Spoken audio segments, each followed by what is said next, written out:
السلام علیکم ورحمۃ اللہ وبرکاتہ۔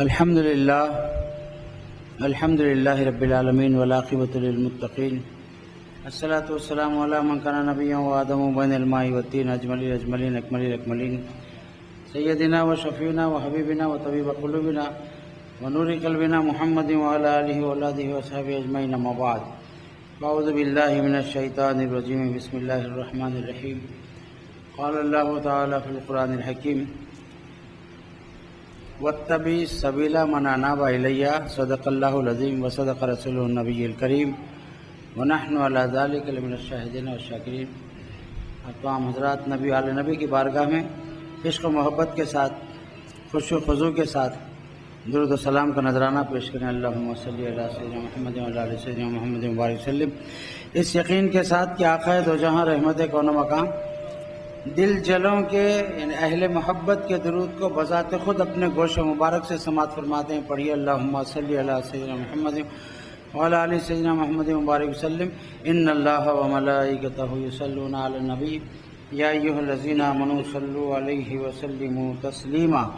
اللہم صلی علی سیدنا محمد وعلی آلہ واصحابہ وعلی وارث کمالہ سیدنا وغوثنا غوث العظم ابو محمد شیخ عبد القادر جیلانی شیئا للہ، اغثنی وامددنی بحق لا الہ الا اللہ محمد رسول اللہ۔ حضرت سجادہ نشین صاحب قبلہ دامت برکاتہم العالیہ، میرے پیر و مرشد کے برادر عزیز حضرت صدیق میاں صاحب قبلہ دامت برکاتہم العالیہ، خلفائے اہل سلسلہ بیابانی، مریدین متقدین، پیر بھائیوں، پیر بہنوں، اللہ کا بڑا احسان ہے، بلکہ یوں کہوں اللہ صاحب کی ہم پر ہے کرپا بڑی کہ ہیں ختم الرسول کے ہم ایک امتی، پھر کرم پر کرم کے ہم سونپی گئے شاہ افضل کے ہاتھوں یری سکی۔ بگرداب بلا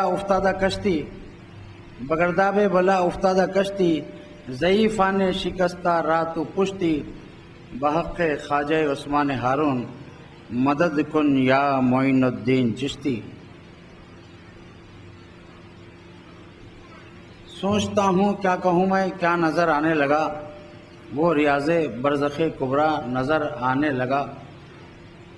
تو فنا فی الحق ہوا، پھر کیا ہوا میں کیا کہوں، تو فنا فی الحق ہوا، پھر کیا ہوا میں کیا کہوں، خطرہ دریا میں گیا دریا نظر آنے لگا، خطرہ دریا میں گیا دریا نظر آنے لگا۔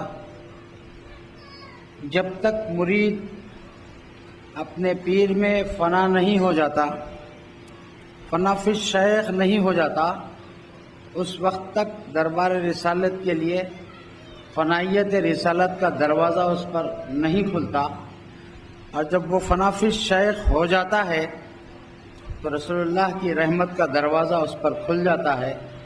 اسی لیے ہمارے بزرگ کہتے ہیں، پکڑ لو پیر کا دامن چلے رستے محمد کے۔ جب حضور میں فنا ہو جاتا ہے تو پھر فنا فی اللہ کا در اس پر کھلتا ہے۔ جب بندہ فنا فی اللہ ہو جاتا ہے تو باقی باللہ ہو جاتا ہے۔ دادا حضور کی کتاب افضل الکرامات میں لکھا ہے کہ بندہ فانی بذات خود ہوتا ہے، بندہ فانی بذات خود ہوتا ہے تو باقی بوجود حق تعالی ہو جاتا ہے کہ اب اس کی آنکھ دیکھنے میں ایک بشر کی آنکھ نظر آتی ہے، لیکن اس کی بینائی، اس کی بصارت اللہ کی ہو جاتی ہے۔ نمک پانی میں اگر ہم ڈال دیں تو گھلنے کے بعد پھر اس نمک کو پانی سے نکالنا، علیحدہ کرنا مشکل ہو جاتا ہے، بلکہ یوں کہوں خطرہ دریا میں گیا دریا نظر آنے لگا۔ آپ دریا سے چند خطرے نکال تو سکتے ہیں، لیکن ان خطروں کو جب واپس دریا میں ڈال دیتے ہیں تو پھر انہی خطروں کو نہیں نکال سکتے کہ اب وہ خطرہ نہیں رہتا، وہ خطرہ دریا میں فنا ہو کر دریا نظر آنے لگتا ہے۔ یہی ہے بیعت کی حقیقت، اور بیعت کرنا مرید ہونا اس لیے نہیں ہے کہ میری بلڈنگ تیار ہو جائے، مجھے کار مل جائے، مجھے دنیا مل جائے۔ میرے دادا حضور فرماتے ہیں میرے پاس طالبان دنیا بہت آتے ہیں، طالب علماء بہت آتے ہیں، دنیا اور آخرت کے چاہنے والے بہت آتے ہیں، طالبان الہی میرے پاس کیوں نہیں آتے؟ ارے میرے پاس اللہ کو طلب کرنے والے بن کر آؤ، میں تمہیں اللہ سے ملا دیتا ہوں۔ یقین میرا کہتا ہے کہ مالک قبلہ نے دادا حضور کی شان میں جو لکھا کہ نور مطلق مدد جلوہ صبح مدد، تو آپ نے دادا حضور کو نور مطلق سے خطاب کیا کہ اب آپ جب فنا فی شیخ ہو گئے، دادا حضور غوث اعظم میں فنا ہوئے، اور تو فنا فی رسالت کے دروازہ کھلا، جب حضور میں فنا ہوئے تو پھر نور مطلق ہو گئے۔ تو مالک قبلہ ایسے نور دادا پیر کو خطاب کر رہے ہیں کہ دادا پیر نور مطلق ہے، آپ کے انوار پر کوئی قید نہیں لگائی جا سکتی، آپ کے انوار مشارق اور مغارب میں پھیلے ہوئے ہیں۔ رب المشرقین والمغربین میں جو فنا ہو جاتا ہے بواسطت شیخ پیر و مرشد، بواسطت رسول اللہ، تو پھر اس کے جلوے مشارق و مغارب میں پھیل جاتے ہیں۔ اس لیے دادا حضور نے اپنے مریدوں کو مایوس نہیں کیا۔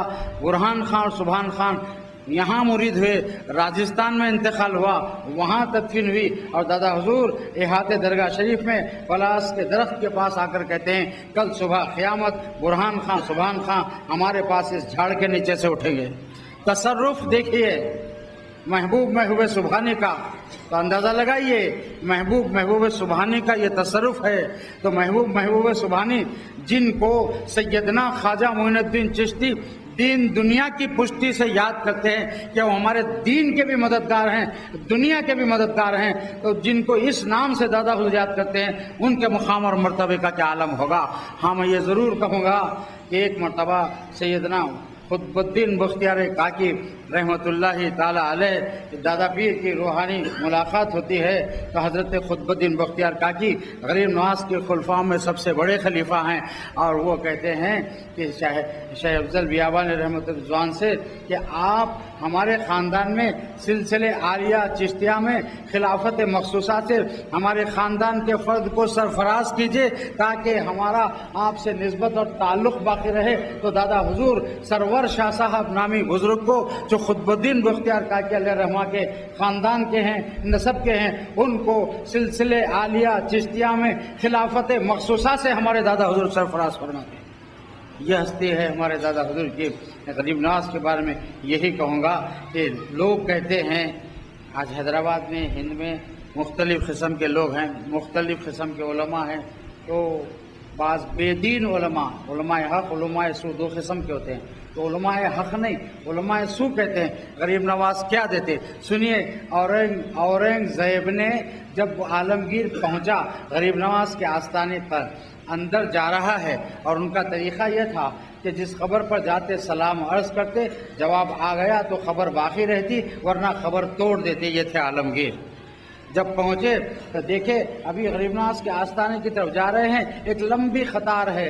عالمگیر نے پوچھا یہ قطار کیوں کھڑی ہوئی ہے؟ تو بولے یہ اندھوں کی قطار ہے۔ تو بولے ان سے پوچھو کیوں کھڑے ہیں غریب نواز کے آستانے میں؟ تو بولے آنکھ کے لیے خواجہ کے پاس آئے ہیں۔ تو عالمگیر نے پوچھا کتنے عرصے سے تم لوگ کھڑے ہیں؟ کوئی کہا 4 سال سے، کوئی 5 سال سے، کوئی 6 سال سے۔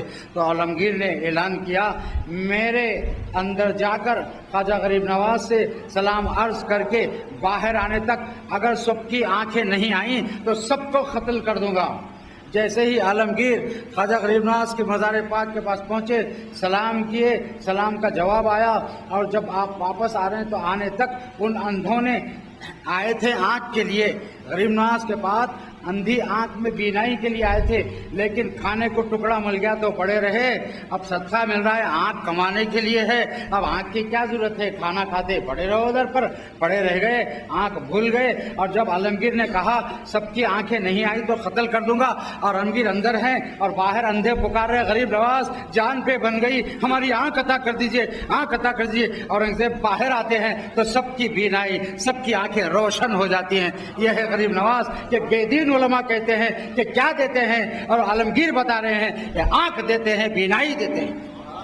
یہ ہے ہمارے غریب نواز، اور وہی غریب نواز رحمت اللہ تعالی علیہ جب قطب الدین بختیار کاکی پیر و مرشد ہے سلطان التمش کے، اور دربار التمش میں ہمیشہ ہر دور میں اولیاء اللہ کو بدنام کرنے والے لوگ رہتے ہیں کہ ان کے نیک نامے پہ دھبا ہے۔ ایک عورت کو کچھ بدمعاشوں نے تیار کیا کہ جا کے التمش کے دربار میں جب خطب الدین بختیار کاکی کہہ رہتے ہیں تو تیرے پیٹ میں جو حمل ہے بتا کر کہہ دے التمش سے کہ یہ حمل میرے پیٹ میں خطب الدین بختیار کاکی کا ہے۔ جب اس نے بدمعاش کو کچھ پیسے دے کر بھیجا گیا، اس نے اعلان کی التمش ہکا پکا رہے گا دیکھ رہا ہے، اور خطب الدین بختیار کاکی چاہتے تو اس عورت کو ایک نظر ڈال کر جلا کر خاک کر سکتے تھے، لیکن بختیار کاکی نے اپنے تصور میں، جبکہ غریب نواز کی تدفین ہو چکی، غریب نواز مزار میں ہیں، تصور میں اپنے شیخ کو پکارا، غریب نواز بنفس نفیس سلطان التمش کے دربار میں دم زدن میں چلے آئے اور اپنی انگلی کا اشارہ اس زانی عورت کے پیٹ کی طرف کر کے کہتے ہیں، اے پیٹ میں رہنے والے بچے بتا تو کس کی اولاد ہے؟ اندر سے آواز آتی ہے کہ بختیار کاکی پاک ہیں اور نفیس اور ستھرے ہیں، طاہر ہیں، میری ماں زنا کروائی ہے، زنا کا حمل، یعنی کہ زنا سے میں پیٹ میں جو ہے حمل قرار پایا ہے۔ التمش نے کہا اس عورت کو بچہ پیدا ہونے کے بعد سنسار کر دیا جائے، اعلان ہو گیا۔ دیکھ رہے ہیں بختیار کاکی چاہتے تو خود فیصلہ کر سکتے تھے، صاحب تصرف ولی ہیں، لیکن وہ یہ بتا رہے ہیں کہ قبر میں رہنے والا ولی بھی بوقت واحد اتنی دور مسافت طے کر کے اپنے مرید کا تحفظ کر سکتا ہے۔ ایسا تحفظ ہمارے سلسلے شاہ افضل بیابر رحمۃ اللہ تعالیٰ کی بارگاہ کے وابستگان میں ایسا تصرف ہر خاندان میں جو کم سے کم 25 تا 30 سال سے اس بارگاہ سے تعلق رکھتے ہیں، یا 100 سال سے تعلق رکھتے ہیں، یا 1.5 سال سے تعلق رکھتے ہیں، ان کے خاندانوں میں ایسے واقعات ہوئے ہیں کہ دادا حضور نہ صرف مقام واردات پر پہنچے ہیں، ان کا تحفظ کیے ہیں، ان کی جان بچائے ہیں، ان کا مال بچائے ہیں، ان کی عزتیں بچائے ہیں۔ میں خود اس بات کو اس شہادت کے ساتھ اور اللہ کو حاضر جان کر، حضور کو حاضر ناظر جان کر کہہ سکتا ہوں کہ جس وقت میں یہاں بیت ہوا میرے پیر مرشد کے ہاتھ پر اور حیدرآباد چلے گیا، پہلے رات میں میرے خواب میں نرسو آیا اور ایک لال کپڑا باندھا ہوا ہے مقابلے کے لیے، میری زبان پر یا غوث آیا، وہ بھاگ گیا۔ پھر دوسرے دن پھر خواب میں آیا، میری زبان پر یا شاہ افضل بیابانی المدد آیا، پھر وہ بھاگ گیا۔ اور اس کے بعد جب وہ آیا تیسری بار تو میں اس کو کچھ بکواس کر کے گالی دینے لگا، تو کہنے لگا ارے اب سے آ رہے، اس کا مطلب یہ ہے میرا آنا تمہارے خاندان میں برسوں سے ہے۔ جب ہم یہاں بیٹھ کے اس دامن میں آئے تو اس کے اثر سے اس کے جو ہے ہم پہ اثرات سے محبوب صبح نے میرے پیر کی وساطت سے ایسی مدد ہوئی کہ کچھ لوگ تو آج ایسے بھی ہیں حیدرآباد میں، بڑے بڑے سجدے کرنے والے، بڑے بڑے عامل کہ نرسو کا نام لینے تک ڈرتے ہیں، اور ہم کہتے ہیں نرسو کو ہم اپنی ایڑی کی طرح کچل سکتے ہیں، اس بارگاہ کا صدقہ ہمیں ملا۔ یہ تصرف ہے محبوب سبحانی کا جو ہمیں مل رہا ہے۔ تو غریب نواز کیسے غریب نواز ہے کہ حضرت غریب نواز رحمۃ اللہ تعالیٰ علیہ کہ تبلیغ کا مختصر واقعہ عرض کرتے ہوئے کہ در حقیقت اپنے نانا جان کے دیش کو خیر بات کر کے حضور کے سے جو ہے ہجر کرتے ہوئے، یعنی آپ ادھر آئے کہ حضور سے ہجر پیدا ہو گیا، دوری پیدا ہو گئی۔ کون ہے جو مدنی طیبہ جا کر زندہ واپس آنا چاہتا ہے؟ اکثر شعراء کہتے ہیں ارے حاجی مدینہ جا کر کیوں واپس چلے آیا، رسول اللہ کی چوکھٹ پہ مر جاتا تو اچھا تھا۔ لیکن یہ اہل بیت اطہار ہیں، حضور کی آل ہیں، انہوں نے حضور کے حکم پر اپنے نانا جان کے دیش کو چھوڑا اور اس کفرستان میں قدم رکھا۔ براہ لاہور آپ راجستھان میں تشریف آئے اور دیکھتے ہیں کہ پرتھوی راج رائے پتھورا نے جب دیکھا کہ باتوں سے مسئلہ حل ہونے والا نہیں ہے، کہیں اونٹ چپک جاتے ہیں، کہیں انا ساگر کا پانی کاسے میں چلا جاتا ہے، یہ تصرفات دیکھ کر اس نے جے پال جوگی سب سے بڑے جادوگر کو بلایا، اور جو بہت زور رکھتا تھا جادو کا اور لوگوں کے خون سے چراغ جلا کر عمل کیا کرتا تھا، انسانوں کے خون کے چراغ جلا کرتا تھا، اور اس کو بلا کر مشورہ کیا تو اس نے کہا تم صرف پانی بند کر دو اور میں ان فقراء سے مقابلہ کر لیتا ہوں۔ اس نے اپنے جادو کے زور پر بڑے بڑے پہاڑوں کو بھیجا آپ کی طرف، آپ نے ایک حصار کھینچ دیا اور کہا اپنے غلاموں سے کہ اس میں داخل ہو جاؤ، حصار کے باہر نہیں جانا، اور حصار میں یہ آ گئے اور ادھر سے بڑے بڑے گن، بڑے بڑے پہاڑ اسے اپنے جادو سے بھیج رہا ہے، وہ آ کے حصار سے ٹکراتے، پاش پاش جاتے، رسیوں کو سانپ بنا کر بھیجتا ہے، ٹھکری پتھروں کو بچھو بنا کر بھیجتا ہے، وہ بھی پاش پاش ہو جاتے ہیں، جب گھٹنے، اور جب اس نے دیکھتا ہے کہ اس پر بھی کچھ کام، میرا ٹٹو نہیں چل رہا ہے، تو وہ اڑتا ہے آسمان پر، تو غریب نواز نیچے زمین کی طرف اپنی نگاہیں کرتے ہیں اور اپنی کھڑاؤں کو چھوڑتے ہیں، کھڑاویں جے پال جوگی کے سر پر بجتے ہیں۔ لوگ پوچھتے ہیں کہ غریب نواز نظر کیوں نہیں ڈالے، تو ہمارے عارفین فرماتے ہیں اس لیے نظر نہیں ڈالے کہ نظر ڈالتے تو کافر جل جاتا، کھڑاویں چھوڑے تو کھڑاووں نے سر پہ مارا، کفر جل گیا، وہ آپ کے سامنے گرا اور توبہ کی، معافی چاہیے اور کہا کہ حضور میں ایمان لانا چاہتا ہوں، مجھے اپنے دھرم میں شامل کر لو۔ جو آج خطہ غریب نواز کی بارگاہ کا جو احاطہ ہے وہ جے پال جوگی کا گھر، اس کا پوجا خانہ تھا۔ اس نے کہا حضور اب میں ایمان لا چکا ہوں، اس انا ساگر کے دامن میں، یہ پتھر میں، اس غار میں کیوں رہتے ہو، آئیے حضور میرے گھر میں۔ تو میرے انگنا معین الدین آئے، اور وہیں سے شروع ہوا میرے انگنا۔ تو وہ کیا وجہ تھا، کیا رکھتا ہوگا جے پال جوگی کا، تو پھر کیا ہوا، کھڑاووں نے جے پال جوگی کو مسلمان کیا۔ تو شاعر لکھتا ہے جے پال سے بن بیٹھے عبداللہ بیابانی، کیا خوب مبلغ ہے جوتا میرے خواجہ کا ہے۔